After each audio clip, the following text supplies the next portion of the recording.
my name is Dr. DrSDWatts. I am a professor of entrepreneurship and international management, and I'm also a serial entrepreneur. So I will be not just sharing you information that comes from textbooks and theories and research, but also hard knocks. I'm not sure, but I think I was the first non-Korean, the solely foreign-owned person to set up, register, and operate a business in Korea.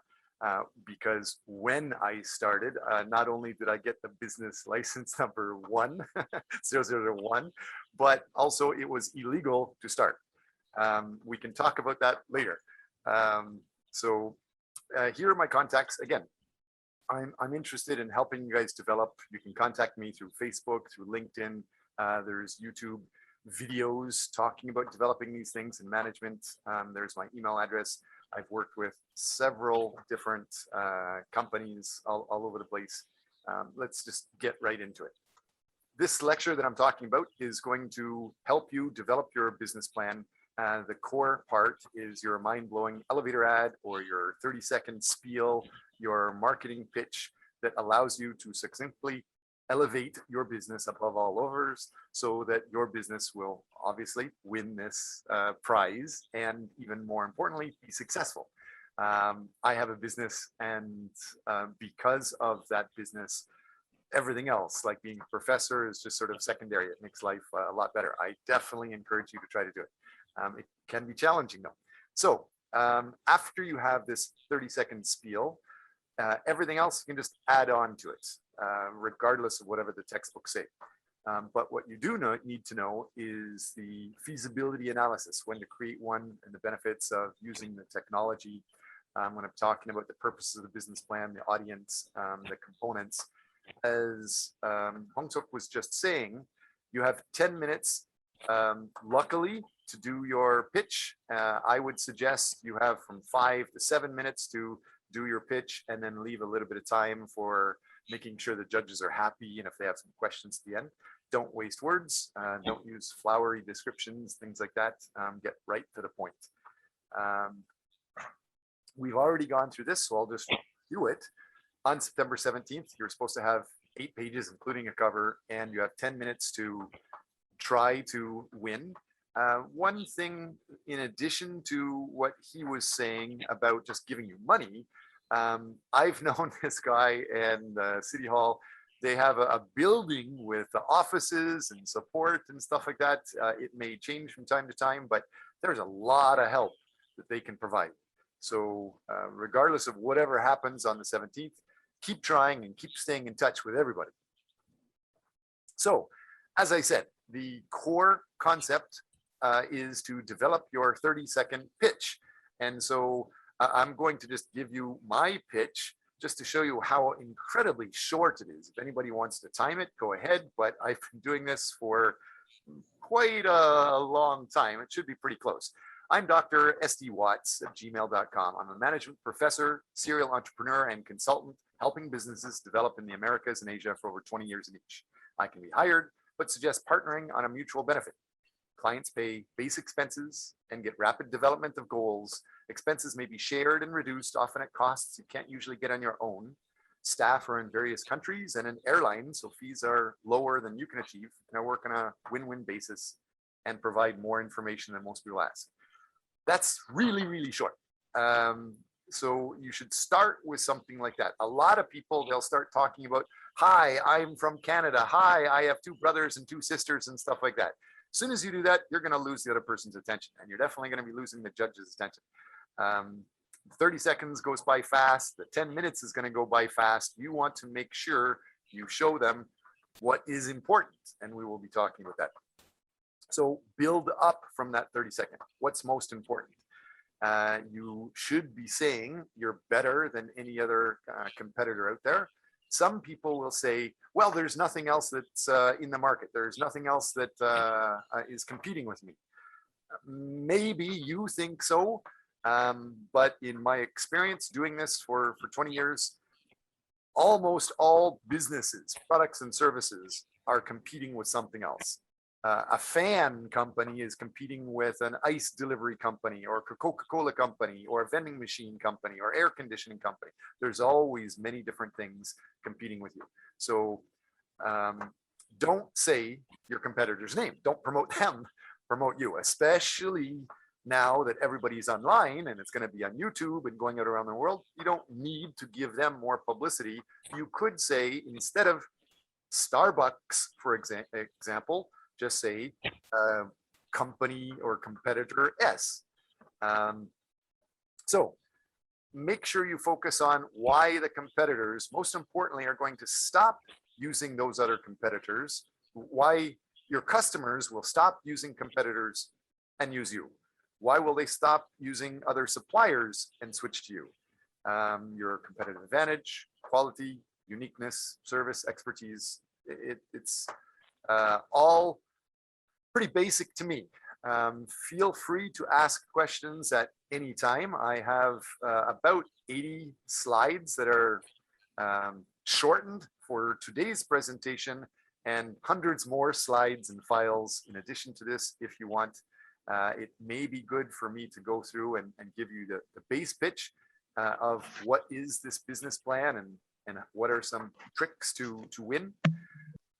And the other thing I was saying for here is it sometimes helps to check what your competition is doing, check what the other people are doing.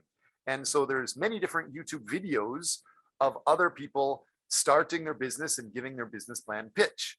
And most of these are about 5 to 7 minutes. So they're pretty good examples to take a look at. Some of them might be a little bit silly. Some of them might be not to your taste, but don't forget, your taste, sorry, is not really that important. What is most important is your customer or your investor's taste. So make sure that stays in the back of your mind. So getting right to the point, what is a business plan? I can show you dozens of books about entrepreneurship and business plans and even the statistical analysis of business plans. But in my personal opinion, the business plans are answers to 50 to 150 reasonable questions. And if you start thinking about it, anybody can ask one question. Anybody can ask maybe 5, 10 questions. Reasonable, good questions is starting to get challenging. 20 is really challenging. If you get up past 50 reasonable questions about a business and you can answer them reasonably well, and you're still interested in it, that's it. Go ahead and start, because you probably know more about the basics of that business than anybody else. So write it down. That is another important thing. A lot of people think, well, I can just keep it in here. Well, research does show, and the Canadian government does show, and I can show you that later, that the more serious you are and the more you invest in it, even with simple things like writing your business plan, makes a difference. So write it down, share this stuff with other people, discuss it with others, test your ideas with others, make sure what you think is good is received well, and other people also agree and they think it's good too. Obviously, it's going to be talking about the how you do things and the 5 W's: who, what, where, when, and why. And then some more business details, the 4 P's: product, price, place, promotion, the SWOT analysis, the strengths, weaknesses, opportunities, and threats. There's many things, but what you think is important, you're going to be going through those, and 50, 75, 100, 150 questions, you're going to be covering almost everything important. So look at it like a game. Ask other people, what am I missing? Allow other people to review details. It should be a story of your business and what your business will be. Of course, the more research you have, the better. But a lot of people, they spend so much time researching it, they never actually start it. And that can be a huge problem. I missed out on one business and literally missed millions of dollars just because I wanted to think more about it. I was negotiating with a buyer and I thought I could get a better deal. So I just waited a little bit. I waited a little bit, and that buyer went bankrupt. And if we did work together, we both would have been very, very successful. So it is good to start rather than just keep waiting and waiting and waiting. Details about your market facts, your financial support, have things written down like in a diary so you can keep track of things and follow up with things. Keep track of the big picture. Again, many people may have, something like a bottle, a drink. Maybe they're selling a new type of water and they have researched it for 20 years and they know the chemical composition. They know how much zinc or magnesium is in the drink. And they start talking about how you have so much more magnesium or less magnesium than something else. And then you forget the customer drinking water usually doesn't care about that. So remember the customer first. And as he said, in your last day, one thing that is very important is confidence is king. They will be looking at how well you show the entrepreneurial spirit. And if you're really shaking and worried, they may take that under consideration. But it is much, much better if you practice a lot and you get familiar with presenting it so that you're happy and easy to do it. Because that whole idea of being happy and easy to talk about your business is received much better by judges. And although the background of my video right now is a little bit hard to show, if you are worried by any chance, raise your arms and your hands and spread your arms and your legs for about 2 minutes before you go into the business pitch. Because for some reason, when you act like an Olympic athlete or somebody that just won a boxing round with your hand up in the air and your feet spread, when your body is spread out, chemicals in your brain make you feel happier. They make you feel more confident. So even if you're not, just go into the bathroom or go anywhere and just do that pose and it will make you appear more confident and happier. To start, although we talk about anywhere from 15 to 150 questions, the first ones that I think that are pretty important for you guys to talk about are exactly what is your product. Many people start talking about what you are trying to sell that you have been developing for many weeks or days or months or years, and you focus on one detail that other people don't understand or they don't care. So make sure the customer or the investor or City Hall knows what exactly is your product or service. Don't ramble, don't talk over their heads. Make that clear. Why should they be using your product or service and not competitors? Again, unfortunately, almost all of you probably do have competitors. Even though I have never met you guys before and I don't know what your business plans are, I'll just tell you that from decades of experience. Who specifically will use it after somebody else has been using a competitor for 10 years? So remember, this customer that you want has probably been buying it from a competitor for 10 years. So why is he going to switch when he's comfortable and he has trust and a relationship with that other company? How will you create a competitive advantage? How are you going to operate the business, the staffing, etc.? How much will you charge in the first, second, third year? What's your expected sales, profits, assets, startup costs? How will you do the marketing, the staffing, training? How will you grow? What's your contact information? Please make sure you have at least those 15 core things mastered and you're discussing them in your pitch. Next, make sure to include additional things. For example, possibly in the benefits for investors, you'll be talking about the financials, return on investments, the facts for support. Like you may only be able to show 8 pages when you're submitting your application. But when you're doing your dog and pony show, or when you're doing your sales pitch, when you're promoting your business, you can have 1 million pages. You can have 1 million files. If you walk in to meet somebody and you only have 1 paper, serious people might think that you're not serious. if you have a big briefcase, a big file with lots of papers, it looks like you've done a lot of research. So try to be prepared that way. And again, don't forget on, I believe it's the September the 17th, when you're giving your business plan pitch here, these guys, what are they interested in? They don't really care how much profit you make as long as you're profitable.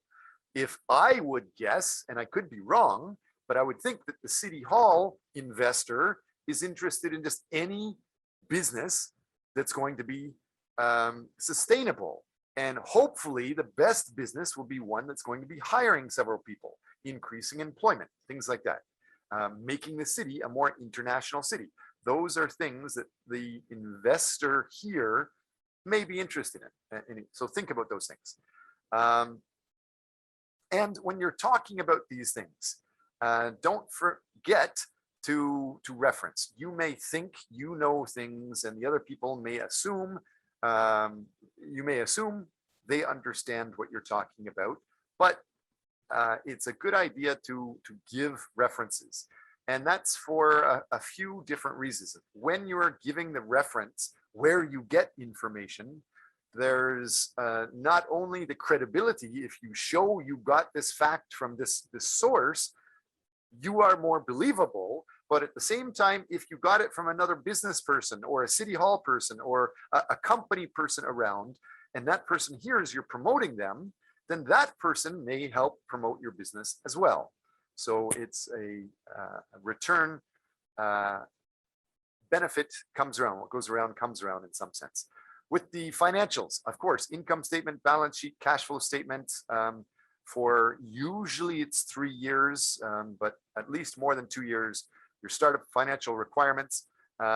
Make sure you're aware of some of the basics. For example, in manufactured goods, if you have 100% of sales, usually your costs of goods sold in manufacturing industries is about 80%. And then your sales costs, sales and marketing, would be another 7.5%. General administration expense, you would know each of those going forward. So some people say, how can I show financials? How can I show an income statement if it's just an idea now? Well, when I started the first foreign-owned restaurant and bar in Seoul, I was able to actually just walk into some other restaurant and just sit down as a customer and see the suppliers come up and deliver some things. And as the supplier was leaving, I asked for a name card. And then when I saw the owner, I was able to tell them, I'm going to be starting a business, but on the other side of town. Would you like to, give me some tips? And surprisingly, they sat down with me for a long time, gave me free beer, and told me a lot of details. So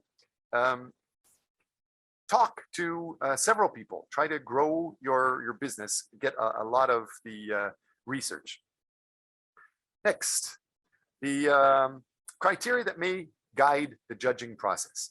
Again, I am not part of the judging process for City Hall now, and I don't know what they're going to be using, but these are my guesses based off of previous experience. They will be looking for entrepreneurial spirit.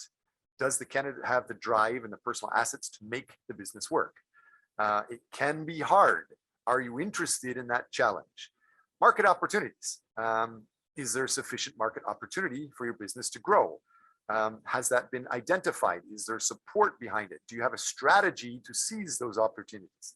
Is it innovative? If you're just going to be starting the same different thing that 100 other people are doing side by side already, your competition is going to be really, really high, and investors and customers have less interest in just looking at you.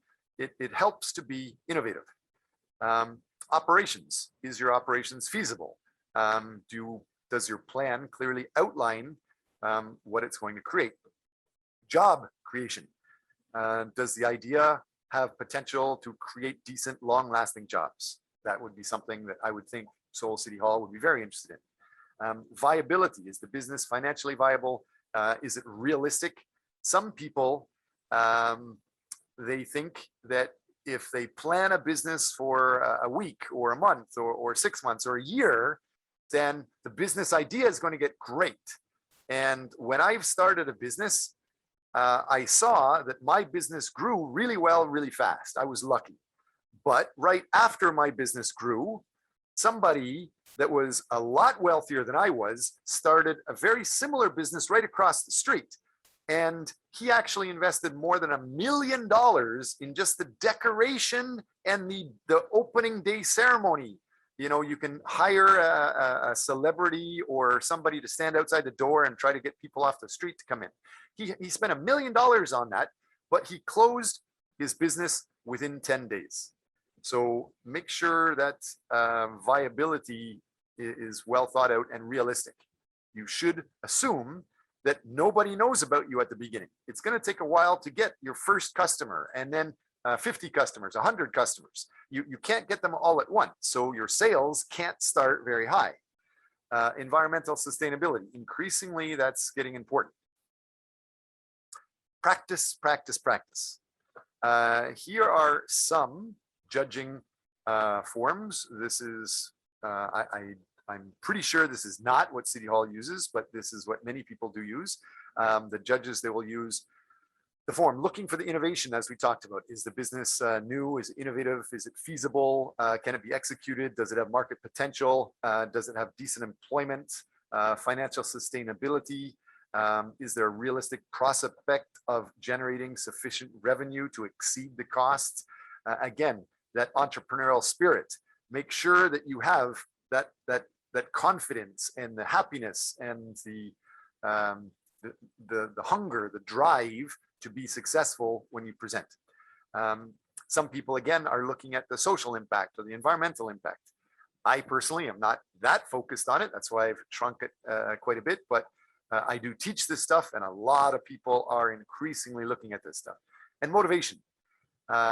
If you are doing something just for money, it's probably not as good as something that matches your character and matches your drive. Try to check into those things. And after my base presentation, I can show you more about that, how you can match your business and check if it matches to your personal drive. More details. Side B, your executive summary. Does your business plan provide a solid, convincing overview of the business proposal? Is your idea clearly described? Is there a market and competition clearly identified? If you are not talking about competitors, that's usually a red flag. That's a danger sign. You should be talking about the competitors and how you can do better than them or how you can thrive with them. But again, don't mention their names, just promote yourself. Marketing and sales. Is there a convincing marketing plan? Your staffing, legal requirements. Make sure you are aware of that. There's so much we can talk about any of this stuff. I can go into this stuff for weeks. How you're going to get people to help you, especially now that we're working online with outsourcing and things like that. Seed capital, financing. A lot of people are still thinking the old-fashioned way if they want to set up a taxi business, for example, and they still think they have to buy a car. But some of the most successful businesses in the world are those taxi transportation businesses that don't have cars. Same thing, the biggest hotel company in the world doesn't have any buildings. Airbnb. Start thinking in that entrepreneurial way when you're talking about those seed capital, financing sources, the financial estimates. And then don't forget how you present, who you're talking about, what you're talking about. If it's matching you, that alpha has a big part of it too. So before I actually show more about the management side, I'd like to share just a little bit about who most of your customers are going to be. For wherever you're from, maybe you plan to start a business selling something to people from your country here because you can't easily find it. And true enough, there's a lot of things that you can't find from your home country. But you should be aware that probably easily 98% of the people around are Korean. And so that should be the main customer you might be wanting to target. So who is the Korean customer? Make sure you're aware of the Korean customer.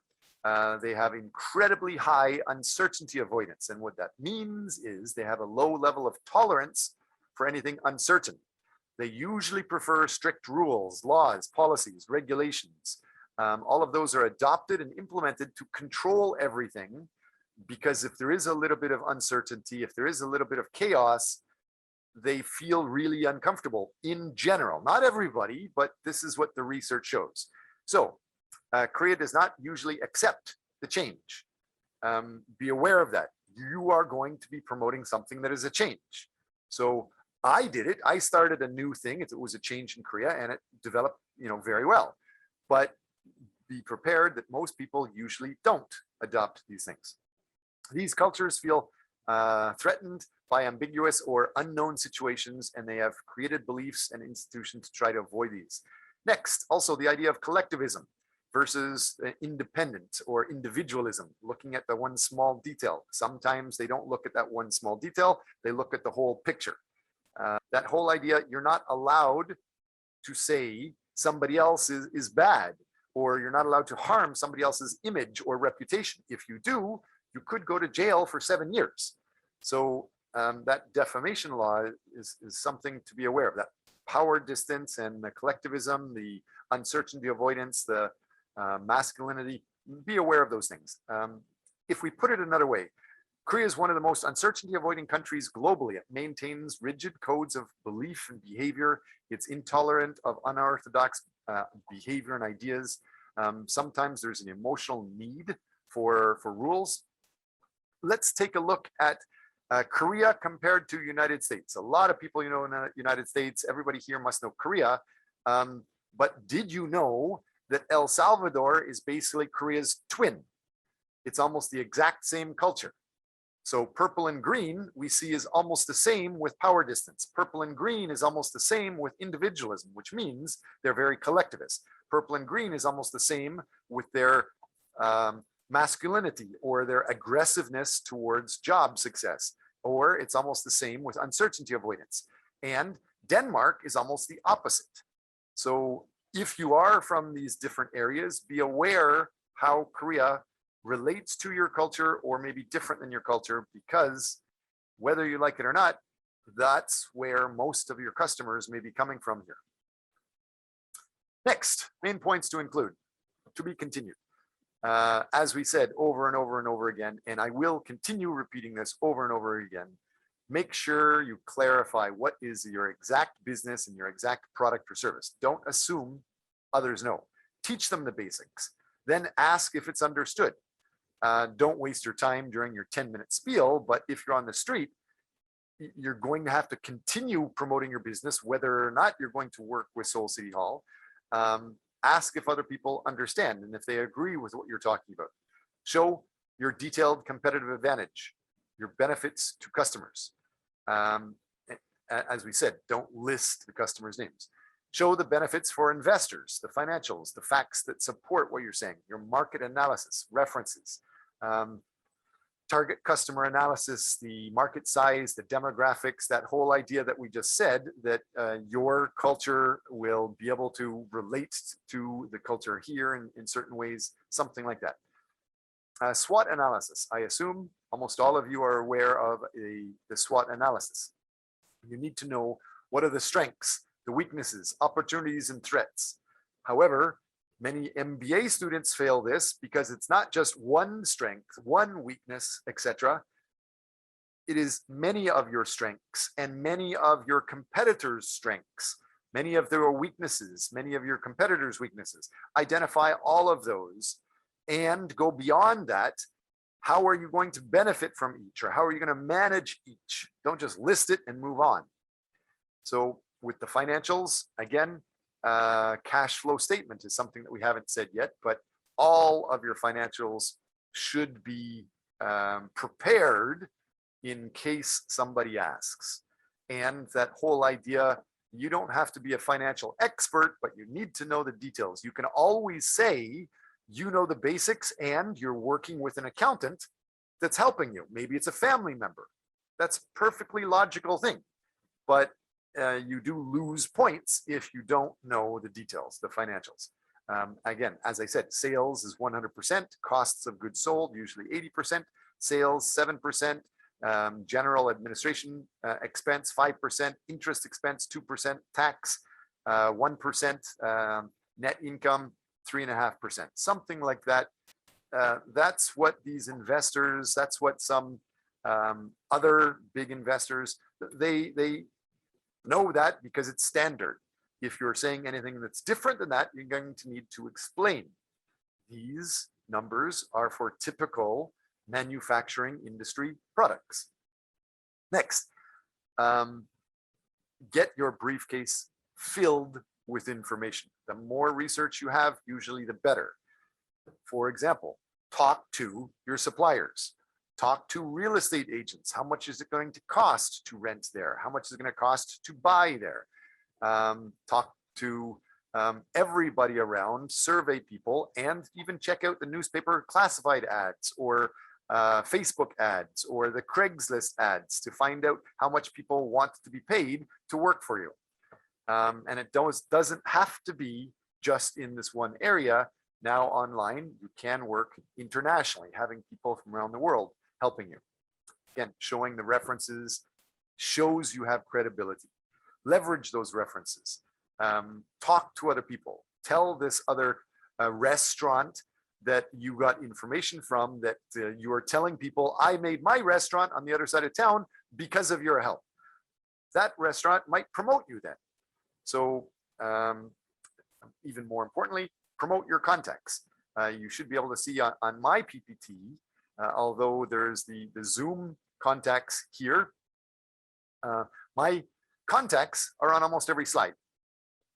If you are starting a new business, usually you haven't had a decade of millions and millions of dollars of other people marketing the business.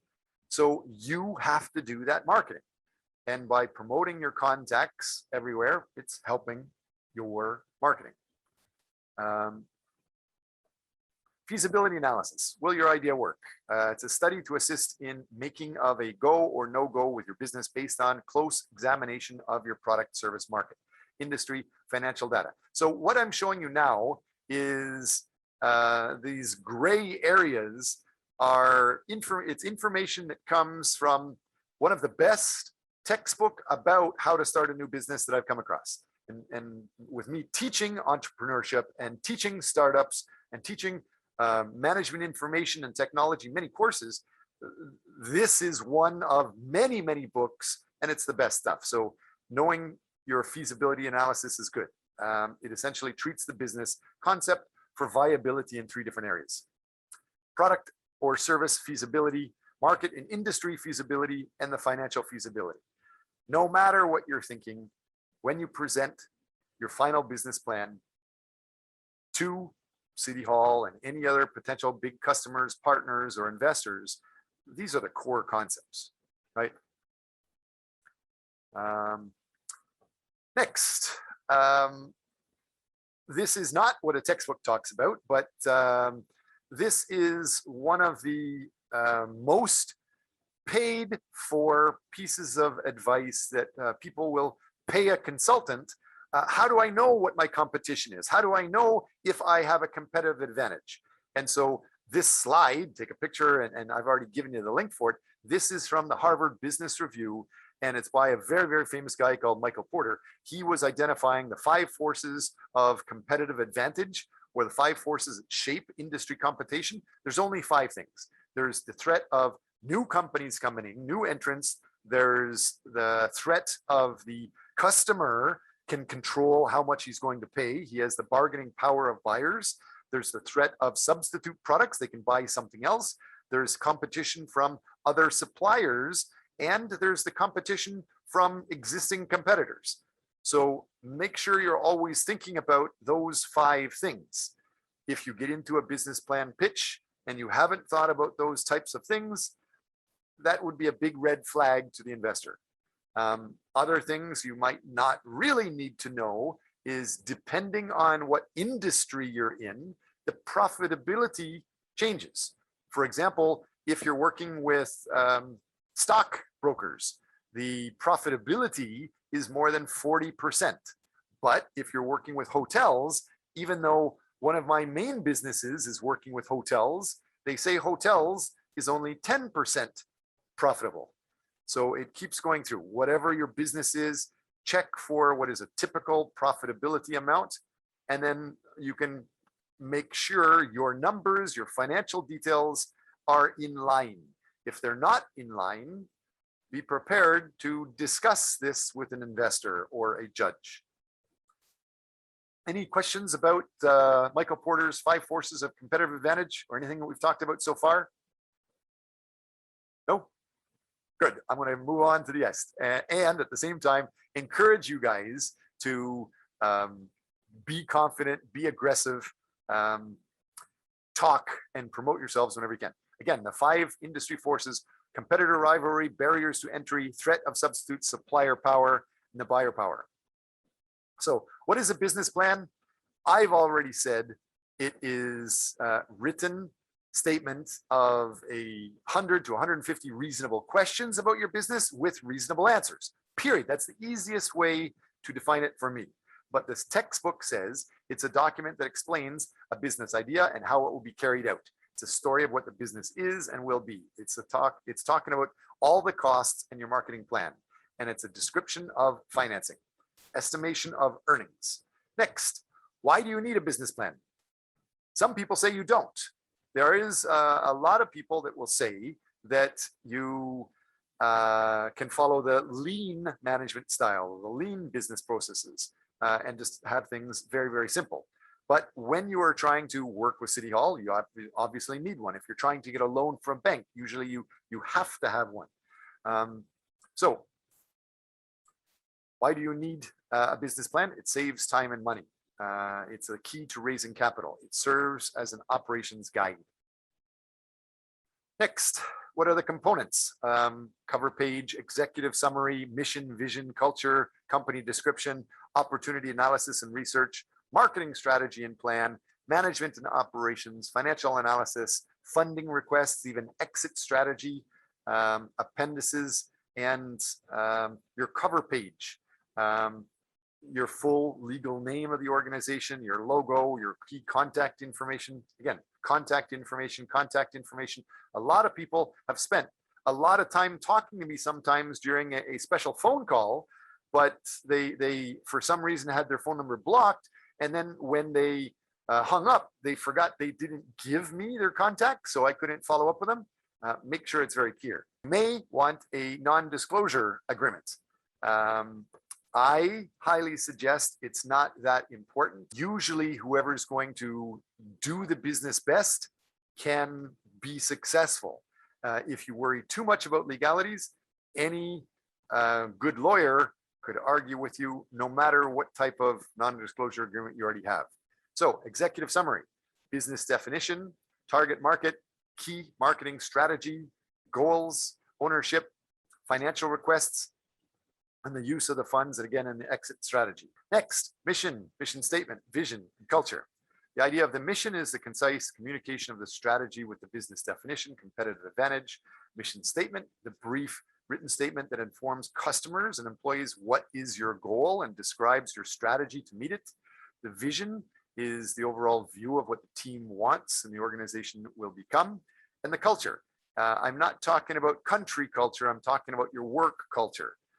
Make sure you understand, for example, although I may be able to present this information okay, I'm usually an introvert. I don't usually talk to too many other people. So when I started and I was the owner of a restaurant and bar, I knew that I had to hire somebody that was the opposite of my culture. I usually never talk about sports. I usually don't go up to strangers very often and promote something.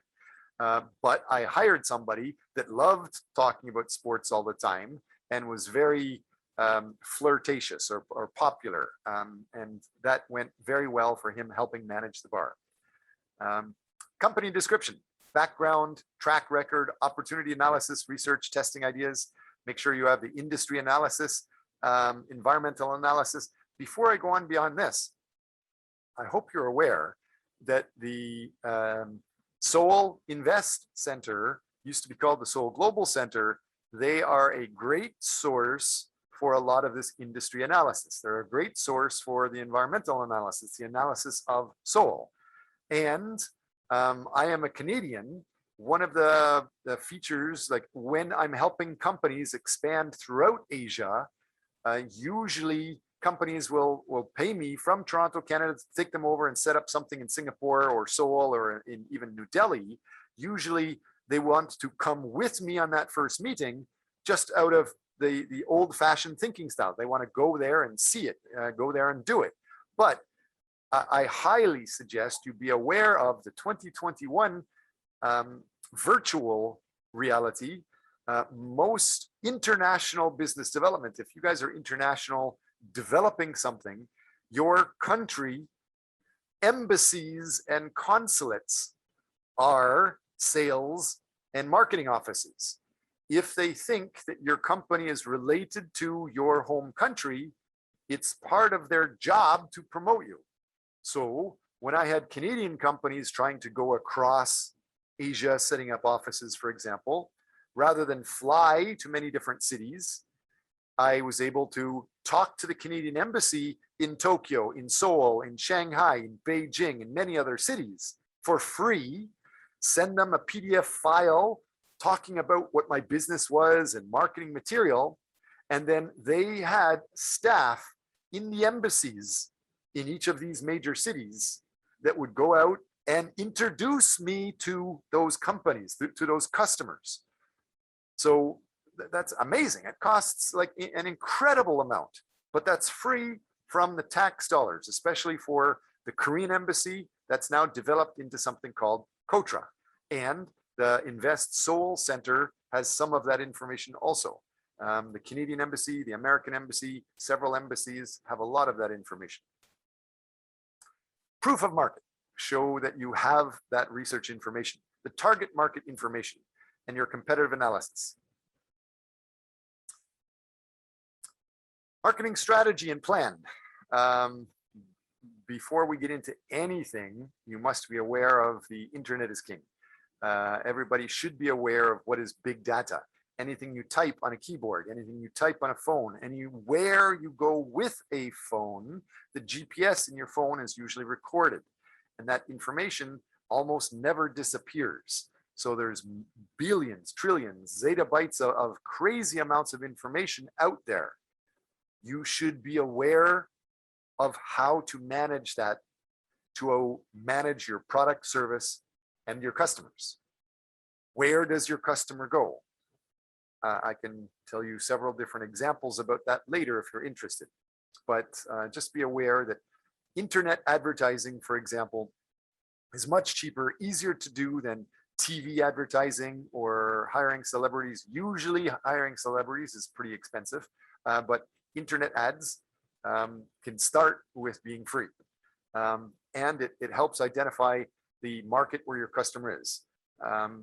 Know that stuff. If you're working with luxury goods, for example, don't just put up a roadside banner on the side of a dirt road. Understand that your luxury customers are probably more often in airports and fancy hotels than other people. So try considering advertising and marketing in those airports, especially the luxury lounges and hotels. Consider also for marketing, working with people like me. I have hundreds of students that have to do marketing and plans and things like that, and business management details. So we could, and many times you can go to any business school or any university and ask one of the teachers or the students if they can help promote your business and come up with an idea. How is what is the best way to promote your business? Sometimes the students just want a very small reward. Next, promotional plans.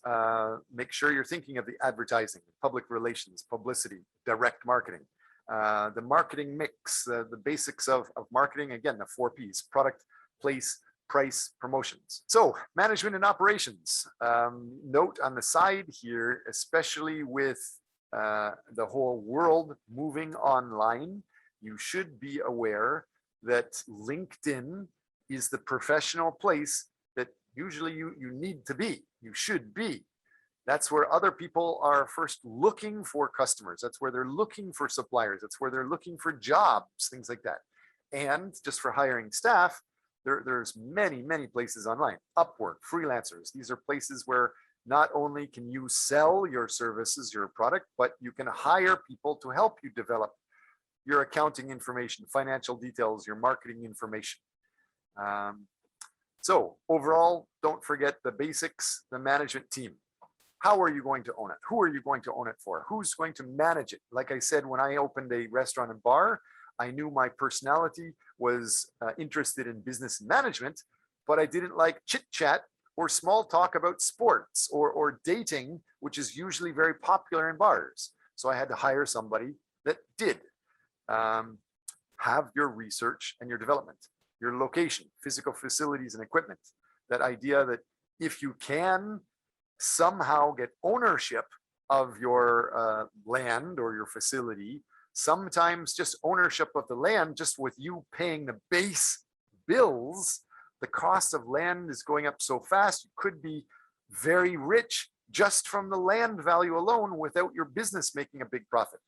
So try to consider that. Inventory and production, and of course, quality assurance. Again, quality. Some people think it's better to have the cheapest price. Some people do, like Walmart tries to have the cheapest price, but it's not always the cheapest price. And what research usually shows is it's very dangerous to try to compete with the cheapest price. It's usually best to try to have the best quality. If you do have the best quality, you can have the highest price or any price. And then you get the back spin, it comes around and helps you again. If people just compare any company's products and find out you are the most expensive, they're going to look at you even more. Why are you the most expensive? Some people only want the best, and that might attract them right there. So be very careful with things like the quality. Financial analysis and projections. Make sure you are talking about your sources of financing and the uses of capital, the cash flow projections or cash flow statements, income statements, balance sheet projection, break-even analysis, key ratios and comparisons. All of these things, the judges and investors, you need to know fairly well. So what are they? Assets, liabilities. Some of you may know these things very fast, so I'm going to go through these very quickly. If you have questions, feel free to ask. The assets equals liabilities plus the owner's equity. Asset is any item of value. You can see these things here. You can download my PPT anytime. Break-even point is something that I think is discussed more often with entrepreneurs. It's the moment when the volume of sales in your business covers your fixed costs. So it helps to know the ratio analysis, although that's not terribly key, but know your risks and your assumptions. Funding requests and exit strategy. What we're talking about there is, if you are going to be talking to a bank or an investor, how much are you prepared to give? How much profit are you prepared to give? How much ownership are you prepared to give? And a lot of business owners, when they're starting a business, they usually don't think of your exit plan, like how you're going to quit your business. But it is, the best businesses have an exit plan. Are you going to leave at this point? Because if you keep thinking, oh, I could get a little bit better, like Kodak did, or many businesses, they thought they could keep doing better, but then the market just disappeared on them.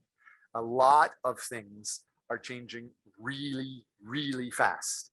Make sure you're aware of how artificial intelligence and machine learning will impact your business. Some people say hotel businesses, universities, education may disappear in the traditional form. You may not have brick and mortar schools anymore, some people say, because you can get it online. You can get it in YouTube. A lot of my classes are on YouTube now. Anyway, let's get back to the funding request. So you may want to know a lot about your initial public offering. plan that, think about that. Your first presentation of your corporate stock to investors, your amount, type, terms of funds, your risk barriers, exit and harvesting strategy. We've talked about that. And your milestones. What are the things that you generally want each year if it takes more? That's a great presentation. So my idea is relating to asset of an entrepreneur. So we are a robotic company, and we can get like credits from Amazon. Let's say like 100,000 credits from Amazon. So can I say it like an asset to my company, or while evaluating my company valuation? I didn't hear everything you said. What I did hear is something about Amazon will invest in you. So you're asking about how do you list that? Yeah, so Amazon gives free credits for robotic related companies to use their services, like cloud services. To use Amazon cloud services, Amazon gives like free credits, which cost $100,000. Okay.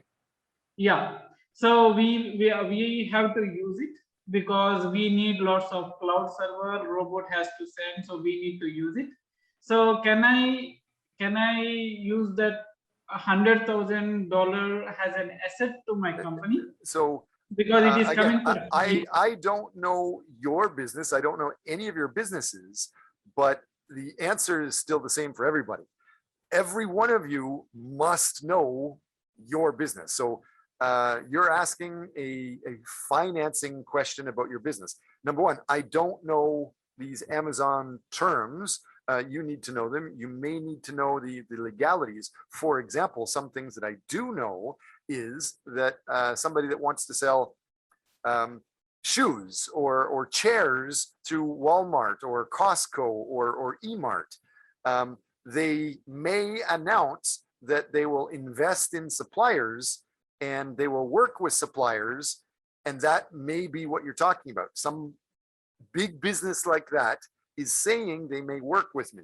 However, read the small print, check the small details. For example, Walmart, eMart, some of those big companies, although they say they will work with suppliers, you have to prove you've been in business for several years. If you have not been in business for several years, you don't have the credibility, they won't work with you.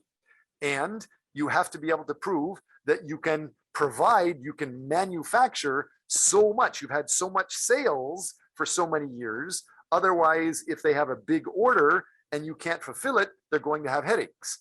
So while big companies may say things like they will invest in you or they'll give you financing, I don't know what those contracts state. Your responsibility is to check those contracts and check the small print.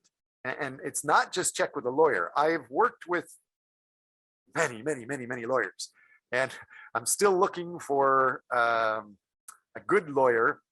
The one lawyer that I like actually quit being a lawyer because they didn't like it.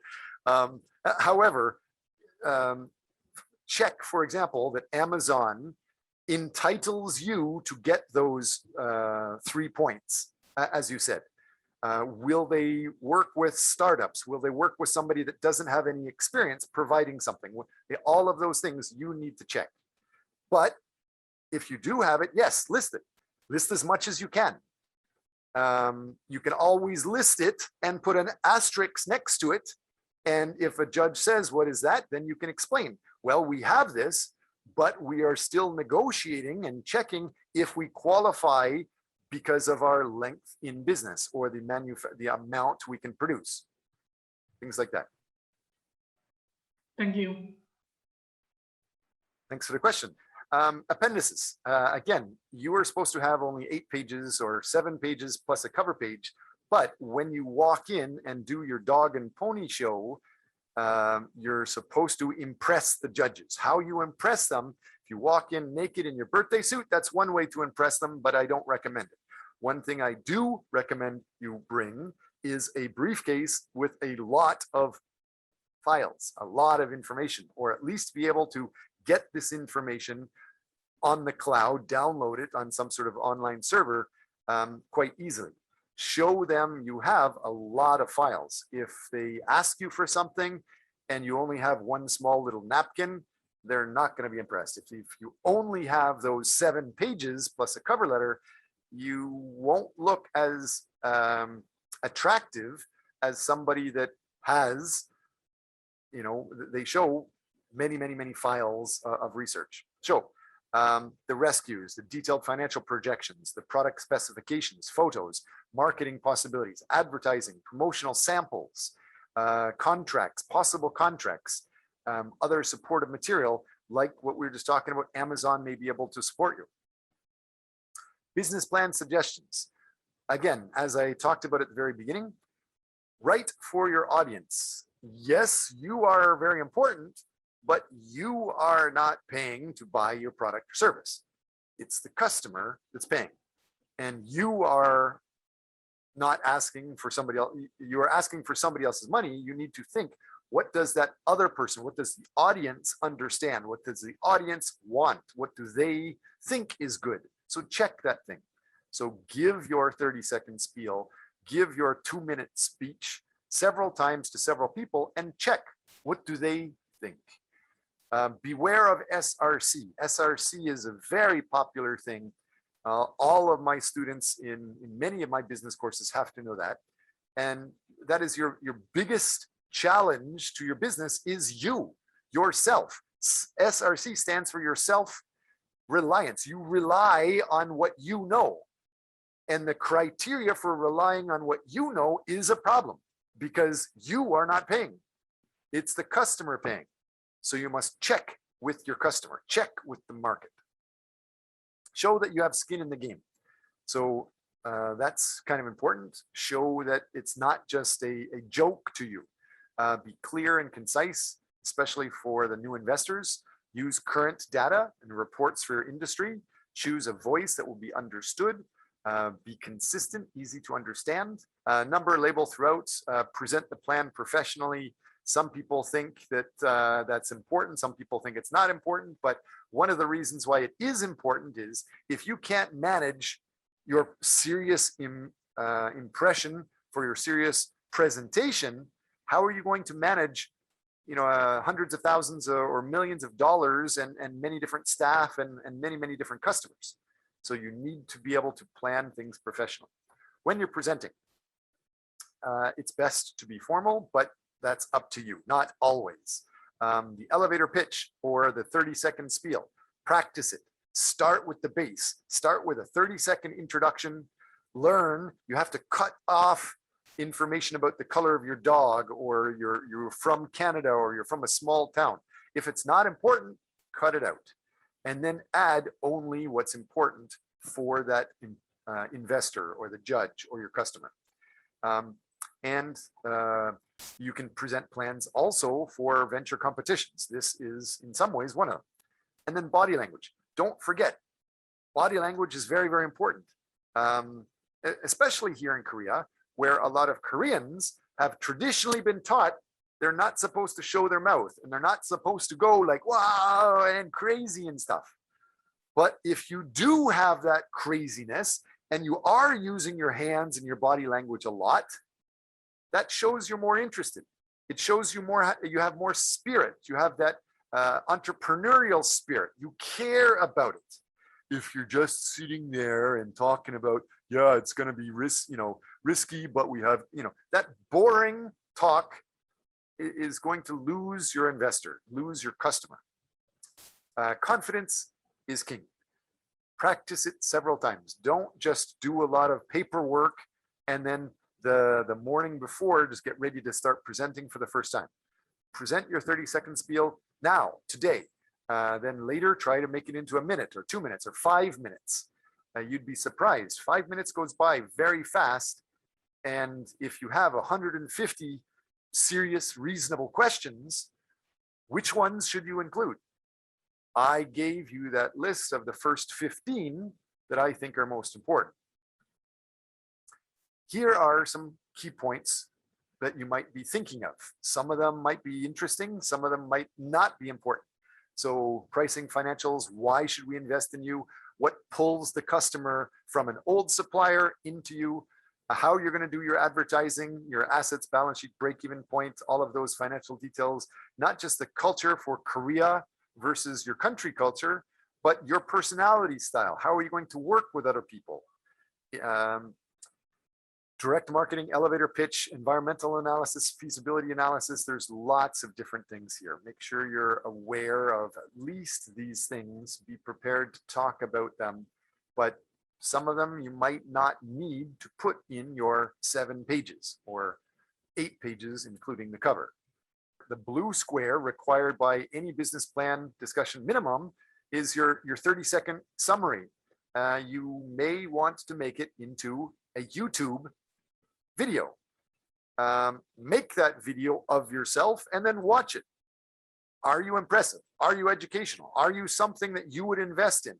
Do you see problems in how you're talking? Maybe you keep saying a lot and it could really bother the judges, but just make that video. It's free, it's easy. Take another look at how you're presenting. Give your very clear business profile, your product and service description. Don't get caught in talking about the milligrams of zinc if you're selling water, if your customer only cares about buying water. So, and then make sure you have to have a competitive analysis and your keys to success, but don't promote your competition. Have a marketing report. But again, be careful of yourself. Check with others, your self-reliance criterion. Survey other people. Adapt to what the market says. But don't always adapt. You should have a strong inside character that is a good thing. Long-term objectives, your SWOT analysis. Be careful to plan action for these things. You know your strengths, weaknesses, etc. But so what? This is your strength. How are you going to leverage that? This is your weakness. How are you going to leverage that? Some people say, if you have weaknesses, invest lots of time and money to fix your weaknesses. Other people say, forget about your weaknesses, just be the best at what you can be the best at and just sell that. So that's up to you. You need to decide what you're going to be doing with your business, but you have to be aware what are your weaknesses, strengths, opportunities, and threats. Your survival plan. This is very important, and a lot of people find it kind of funny that I see like 20 different views at once. And for me, it's second nature. It's natural. If you're going to start a restaurant and bar in Seoul, for example, what's your survival plan until you become profitable, until you break even? For example, if you're selling sandwiches and the first week or month, almost nobody knows of you. So if you're not busy, maybe you have some staff, send the staff to go put signs up around the community. Know that maybe putting signs up may be illegal, so be aware of that, but use your staff wisely. Another thing that I did is when our business was not busy during the happy hour at 6 o'clock, for example, we would teach language earlier in the day, or we'd have lunch specials, and we could have dance competitions or dance lessons at other times of the day when we're not usually busy. So we can use our business for other purposes. We can actually even use the business, clear some of the tables out of the way, and use it for an art studio or an art gallery. Those type of things where you can have other sources of income until you are stable, until you are growing from your main point. Operations plan, startup requirements, your action plan, financial plan, addendum. Again, these comics that I have here, you can see in the bottom corners of the page, one of them has the Pink Panther, and he's folding his arms like this.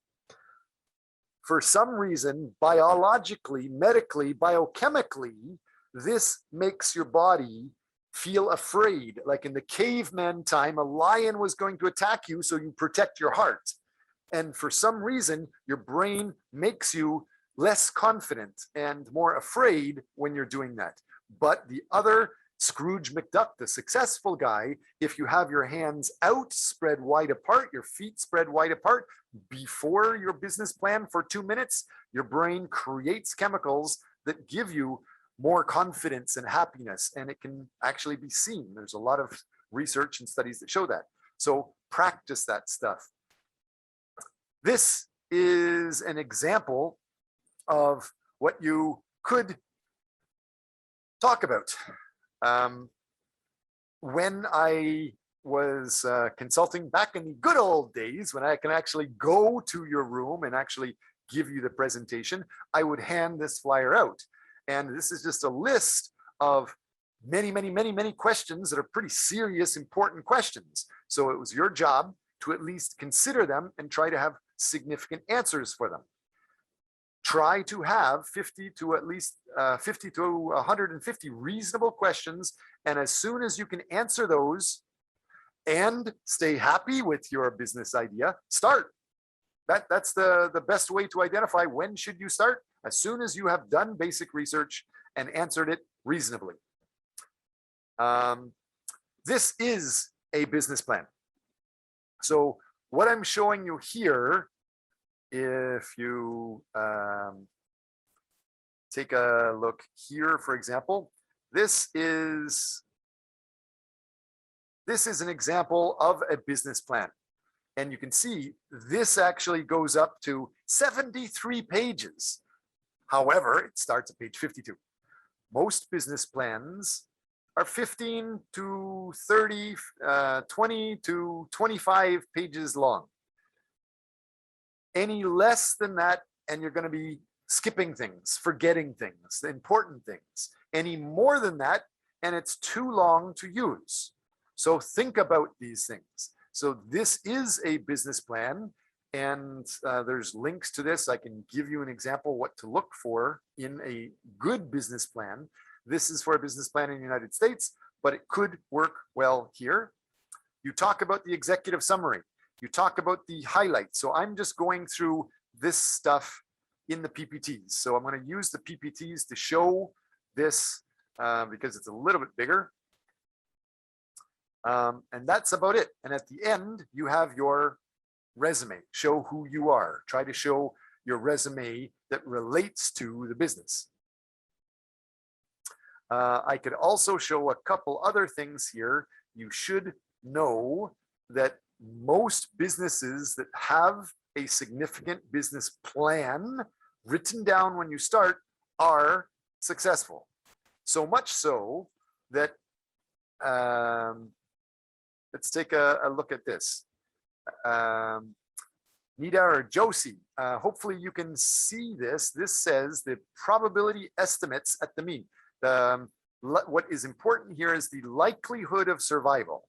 What that means is after 5 years of business, what is the likelihood that you will survive in your business?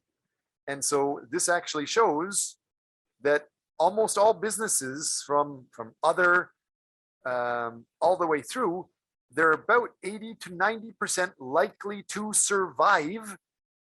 But that is if you have a significant written business plan, and even stronger chances of success if you have financially invested significantly in your business. The more significantly you have started your business, as opposed to somebody, oh, I just thought about it and I've had this great idea. Well, an idea can change any second. This is not just my idea. This is from the Government of Canada. This is from the Statistics Canada and the Ministry of Industry. This is real results showing that provided you start significantly with a written business plan, you are likely to succeed. So let's get back to this again. This first page again, what it's talking about.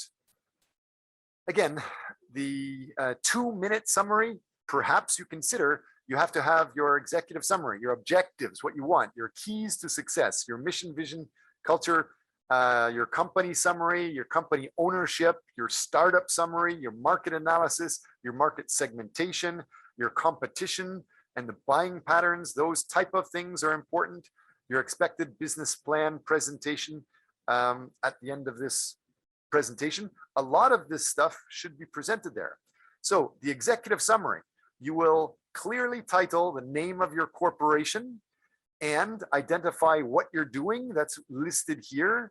And then you're talking about what your business is actually doing, what your product is doing, what is your competitive advantage. And then it's talking about even the finances here. In one page, you have almost everything that is key to a business plan. Like they're even saying this company anticipates an initial combination of investment and long-term financing of $515,000 to carry it without need for any additional equity or debt investment beyond the purchase of equipment and facilities. This means that it's going to grow a little bit slower, but otherwise possible. It's going to be a solid financial growth going ahead. And it talks about, even at the bottom here, how you're going to be able to expand with 20 or 30 different facilities and the population of the city or the environment where you are. And at the bottom, what it talks about, after your 3 years, the balance sheet estimates a net worth of $1.7 million for the third year, cash balances of $1.09 million, and earnings of $1.2 million based on 13 drive-throughs and 4 mobile cafes. This type of thing is pretty key to a presentation. You may want to have this and be able to, if you're meeting with them, print it and hand it out while you're there, in addition to your business plan. They might not take it, but it makes you look really prepared, makes you look like you know what you're doing. It's more impressive than the alternative. What this is showing is your highlights of your sales. Make sure you understand in fiscal year 1, in year number 1, you shouldn't expect many sales. That's reasonable because nobody knows of you, you didn't exist. In year number 2, you have more sales, but of course you have more expenses, and then you have lower profit. And then in the third year, it's going to get a lot bigger. These types of things are reasonable. If you have them starting with a lot of profit right away, it may not be reasonable. The investors may not believe you. So talk about your objectives, your keys to success, your company summary, your ownership, your startup summary and investments, and then your startup costs. How much is it going to cost to start your business? The whole idea of for 6 months, what are you going to do? In 1 year, what are you going to do? These details will change. Maybe for your first 6 months, you don't have any other staff. You're just working on your own, developing this paperwork or patents or non-disclosures or plans. Next, your startup funding. The whole idea of your startup assets to fund, and then your total funding required overall, your assets, your liabilities, your capital, total funding. All of this is pretty important. And where is it going to come from? Who's it going to come from? The idea of who is your main market, who's your secondary market, who's your tertiary market. For example, I said when I started a restaurant and bar, we were going for an international business community, but we made a lot more money actually selling English lessons during lunchtime or when we were not busy. However, you have to be careful because if your business is registered as a restaurant or a bar, legally you're not allowed to sell English services. You're not allowed to teach English. But you could get a menu to sell Coca-Cola for $25. It's the English class Coca-Cola. If they buy that Coca-Cola, the waiter or the waitress can sit down and chat with them for an hour. That type of thing is still, you're just selling that Coke. There are ways around it. So be creative, but definitely know the laws. Don't break the laws. The idea of the market analysis. Make sure you understand how many public schools are around you, private schools, colleges around you, golf courses, special events around you, non-profits, even a hospital campuses around you if you're going to be selling. This business is selling takeout coffee. So all of these are markets for takeout coffee. Make sure you understand those types of things. Your target market segmentation. How are you going to segment yourself so people know you are different than anybody else? What's your industry analysis? Your competition and your buying patterns. Again, make sure you understand what exactly is your product and know that you will have many different competitors. Talk about your competitive edge and your marketing strategy. Sales strategy, sales forecast. Again, what it's talking about here, this idea that in the beginning, you don't have any drive-through branches. You only have that after your third month or in months 4, 5, 6. And then the next 6 months, you may have a few more. You need to show your investors, show your business plan that you're reasonable. If you are just starting with spending $1 million right at once before you even show proof that the customers like it, that's highly risky. However, when I went through, I was working with Yonsei University, and one student in my business program back in about 1996, I think it was 1996, he came up with only a business plan and showed that business plan with no actual product sales to investors. And he got several millions of dollars of investment, and he became basically an instant millionaire. You guys may know of him as the Red Mango and sharing frozen yogurt and stuff. Be aware of those details. Same thing with your sales forecasts. Your personnel plan. We can show in another slide. Make sure you don't hire 100 staff right at once. Only hire what you need to get the job done, and then slowly develop. Be cautious is usually a good thing. However, understand that other organizations can start really fast. If you start too slow, you provide an opportunity for somebody else to come in and take over your business from them. So be aware of that personal plan. How are you going to do hiring? How are you going to do training? How are you going to replace staff? Here's the personal plan. Talking about in year 1, it shows you only have 1, 2, 3, 4, 5 people, something like that. And then in year 2, there's more people getting paid. Year 3, there's more people getting paid. Actually, they're showing 15 people, 29 people, 81 people, but that same idea holds. Make sure you're showing your investors you're reasonable and you're not going to be wasting money. Financial plans, we've already been talking about for a while. Make sure you're aware of the assumptions and your break-even point. How many cups of coffee or cups of beer do you have to sell in order to break even? A lot of people don't see why.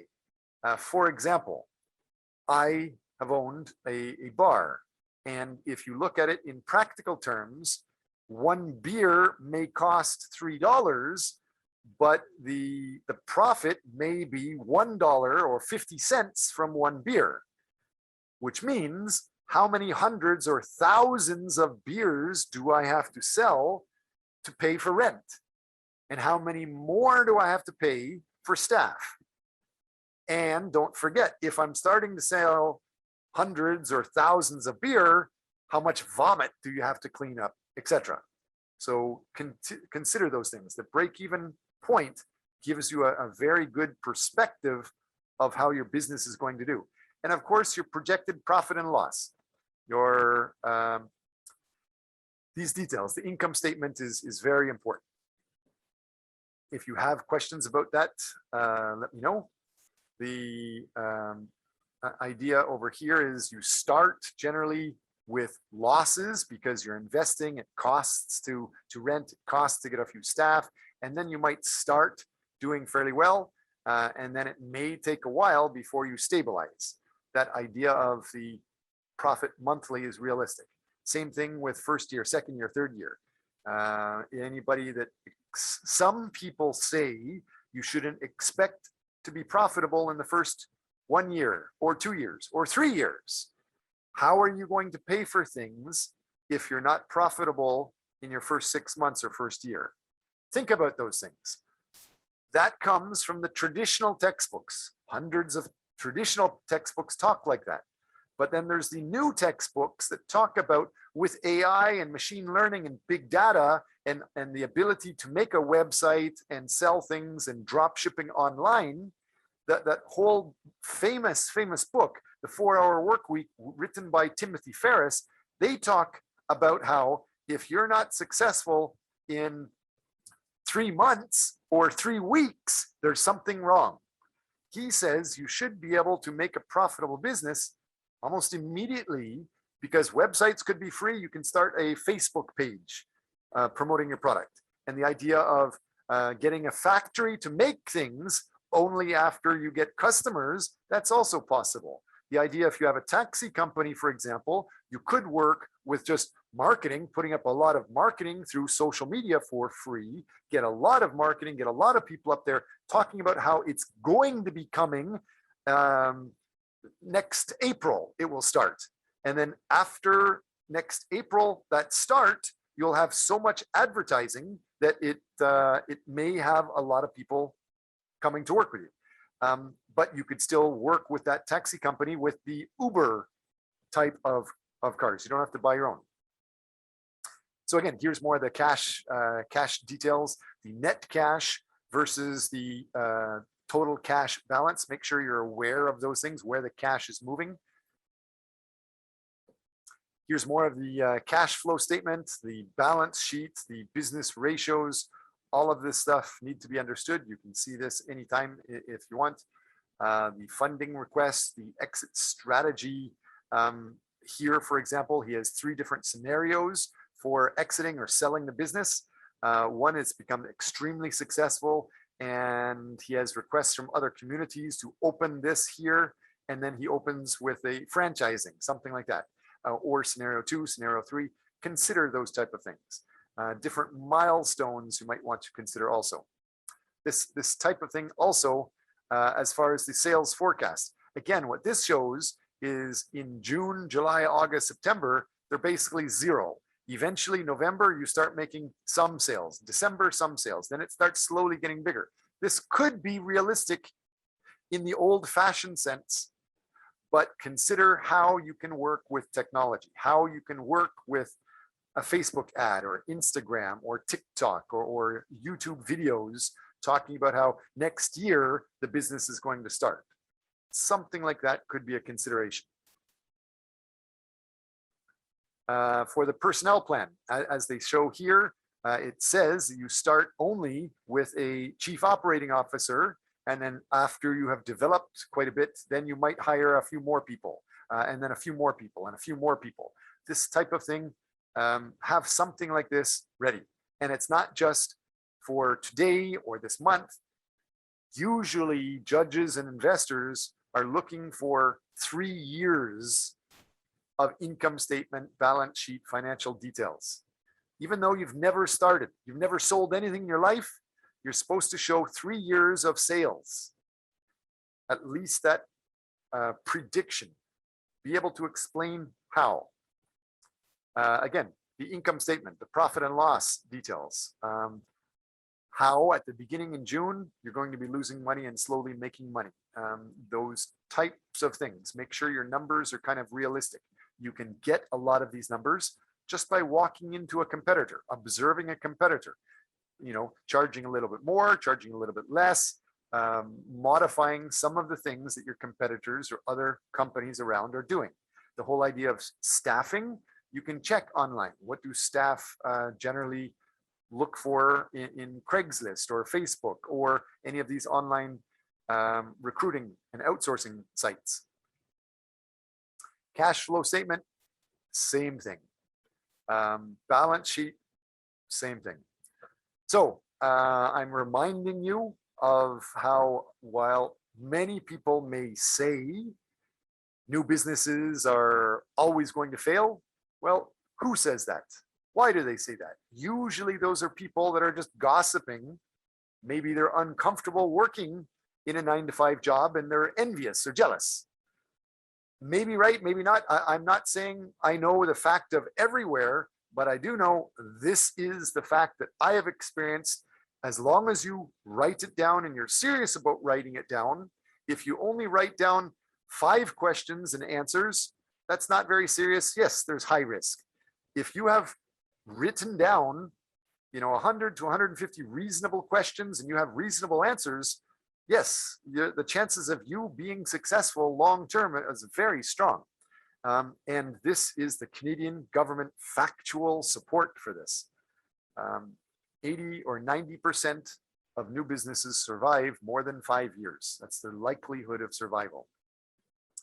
This is another list. This is saying that yes, while some businesses are not profitable, usually 2/3 of businesses that end usually for good reasons.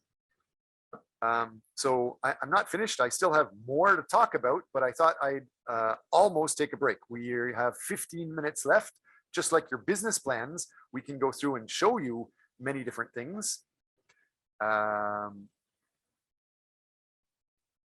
am only on slide 47, and I actually have twice as many more slides to talk about. This is just part of it. Other than this, we can talk about the sales plans. So we've gone through it up to about here. Sales plans, the accounting, financial details, income statements, cash flow statements. We can talk about how you can learn some of these things, how you can train some of your staff, how you can develop part of your business for free, how you can hire staff, how you can get great information from the Invest Soul Center, how the old way of doing business is physically traveling, going to a place, talking to a customer face-to-face, making a in-person sales presentation, but that's not really needed. A lot of people like it, and some people say it's better, but I have done this many times where companies pay me a lot of money to fly an executive over to develop things.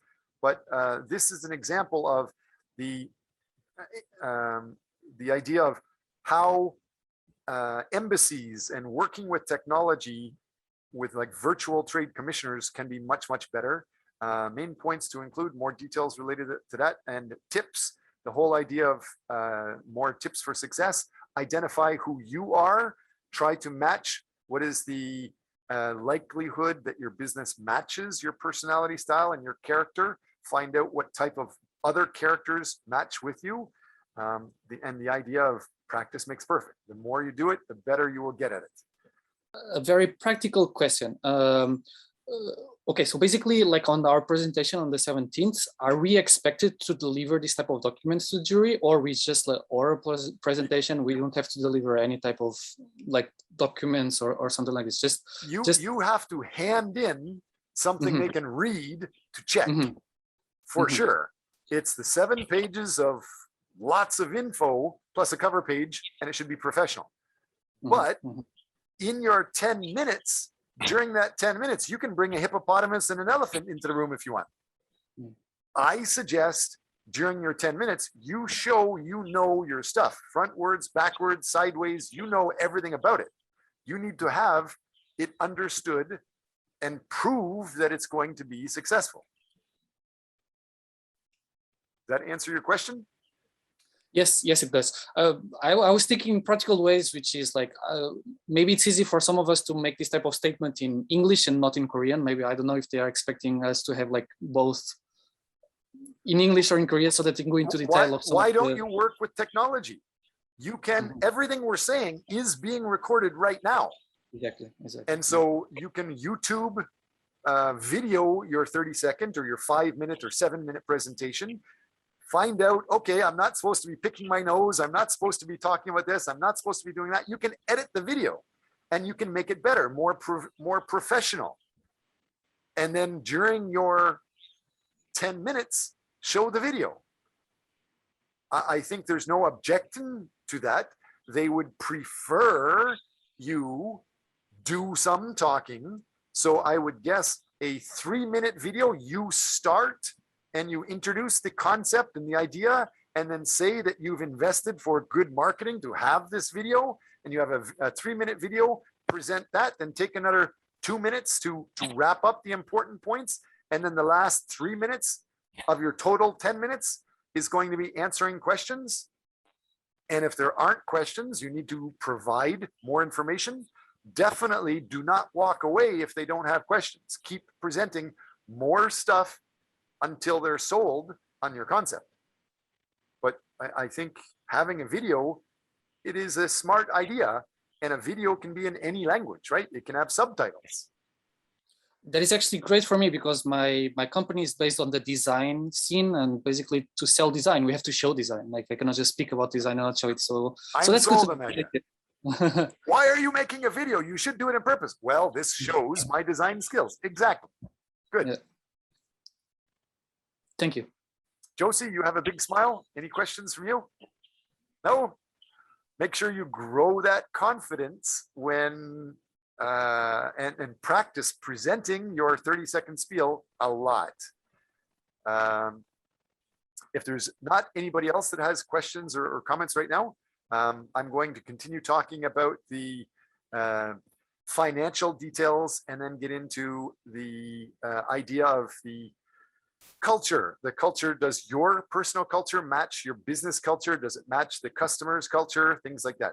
Do you guys have a preference for me talking about financing or talking about marketing or talking about the operations and the cultures? Financing, you want me to talk more about the finance? Okay, we've got lots of financing details here. Obviously, with the sales plan, we need to talk about, of course, the benefits to the users, benefits to the customer. Don't just talk about how I want to sell, this gold pen for $1 million because I want $1 million. Nobody cares what you want. The only thing that's important is what the customer wants. So start thinking about what the customer feels is appropriate. And again, usually quality is a better focus than having the lowest price. Needs and wants of the consumers. Note the belief in the cultural differences. Establish your networking goals. Get your name out there. Find strategic alliances. It helps to have a polished 30-second introduction. Locate and list in your plan 1 event per month, something like that for these sales. Remember that very first day, the very first week, you didn't exist before. Nobody knew of you before. You shouldn't expect any sales unless you have done something. So people aren't just going to know you're here and come. Like I say, I saw a guy invest over $1 million and he closed basically in a week. It was really sad. And it was because he didn't have a written business plan. He saw my business. He was a rich guy. He thought he could do it better. And it cost him $1 million. Keep your contacts. Once the contacts are made, follow up with them. Collect name cards. Give out name cards everywhere. After you get the name cards, there are programs that can automatically read that and almost automatically send, "It was nice to meet you," a thank you letter to people. People like that. Don't make it too automatic. Try to make it personal all the time, but stay in touch with people. If you are not networking with people, it's bad. The more you network, the better. The more customers know of you, the better. Organize that network. Use technology. Master the cold call and the networking events. So the bottom line of marketing, I like this.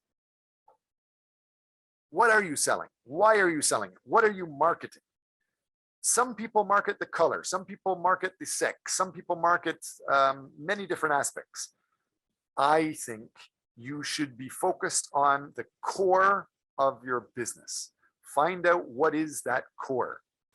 Survey people, check people. Talk about many different things and look for when the people say, yeah. When people are starting to do that, when their eyes are starting to light up, that's when you hit a nerve. That's when you hit a core. So whatever that is, for whatever your business is, market that. I hope you understand what I'm talking about. I talk about how it's the kimchi effect. Whatever makes them go, ah, oh yeah, market that related to your business. Who cares what you think? Test others, research and learn properly. Again, remembering your self-reliance criterion is an obstacle. It's a problem. Find out what they think they like, what makes them say, yeah. Find those words, pictures, smells, services, and associate that to your business. Use those words, use those smells, use those images to promote yourself, because that's what makes them go, ah. Otherwise, they're just going to forget about you, or it's not going to have any impact. Make sure to relate and impact to the customers. And another kind of rule is, don't forget that if you put millions of ads out in Facebook, people are not going to notice them unless they're shocking. Usually, if it's the same ad all the time, research shows that it takes 3 months for somebody to actually notice it, because there's hundreds or thousands of items promoting themselves. Like my monitor, computer monitor here, promoting Samsung right now. There's so much marketing around you that people don't notice it anymore. So start marketing and continue marketing something for 3 months before you decide to change. Don't just assume people think it's bad. It could be that it's a good marketing idea, but just people haven't noticed it. So don't change the ad for 3 months. That's what some people say. Be prepared, be consistent, be patient, and again, be persistent. Steps to selling. Identify the target market, contact potential customers. Of course, these things are easy to understand. One thing that you might not understand here was one of the very first images on my presentation. You should know, you must know the 80-20 rule. What is the 80-20 rule? The 80-20 rule is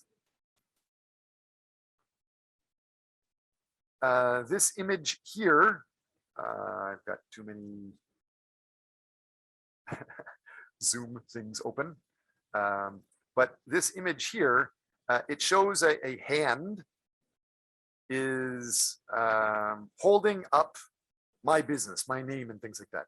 And so at the bottom down here, it's also showing a little circle with green and red and the 80-20. You must understand this. The 80-20 is 80% of your efforts will basically be wasted. 80% of your profit comes from 20% of your customers. That's the important thing. So you can sell to 100 people, but only 20 of them will pay you 80% of all of your revenue. Why should you care? Tailor yourself to keep marketing to those 20%. Keep trying to find those 20%. For example, when I had my restaurant and bar, I could sell water to anybody. I could sell beer to almost anybody. But I don't try to focus on anybody. I try to identify a very specific type of clientele, because those people give much, much better profit or consistent profit than anybody else. So find who is your top 20% of customers and what is the top 20% of your activities that bring you your revenue, and continue developing that. Don't tell off the other 30% or the 50%. Don't be rude to the other people. If they want to make a sales for you, great, take that sales, but focus on the top 20%. That should be very clear. You can go through and hire people online easily to help you. You can get a lot of help from Invest Soul Center. They can talk to you about your visa, how you manage visas for staff, how you deal with your taxes. You will be talking with people about that, and your real estate. How many foreigners are in the country, how you can work with Kotra or your embassy to get things promoted internationally. The idea a lot of people don't seem to realize, the number of years that you've worked don't make a difference at all. The number of how the amount of education doesn't seem to really matter how successful you are. But what is important is most people that are starting and owning their own business, they've worked for a small business. Why is that important? Because if you work for a small business, you do everything. You do all of the different details. You learn all of the different details. And eventually you're going to learn that, hey, I can do this myself. And they do. Tips: put these things into your business for sure. Make sure you put everything in writing as much as possible. Make sure you know as much as possible your customers. Make sure you understand time is very, very important. Manage your time. Surround yourself with the best people possible, especially staff. Plan to have a lot of shitty staff, lots of shitty staff. I usually find 1 out of every 50 resumes might be worth seeing, and then of every 50 people I hire, 1 might be really good. That's a good point to learn. Plan your goals, not just for you, but for the business. Work for something that is for fun, that you like. Try to develop a system. I think this is quite important. So we're basically at a time, but make a system that makes money while you sleep. Warren Buffett says, if you're not making money while you're asleep, you're going to keep working until you're dead. You're not going to be able to retire. Pursue quality over popularity. Leverage social media and the analytics program. Don't just post in Facebook. Don't just post in Instagram. Learn the analytics and the insights programs. That helps show you where the customers are, what the customers like. Get the best staff you can afford. Develop projects and applications matching your character. And this part just talks about who you are. If you get this, you can click on these links, and these links will identify what is your character and what jobs and careers match you. This is a simple way to identify what matches you. The rest is pretty basic.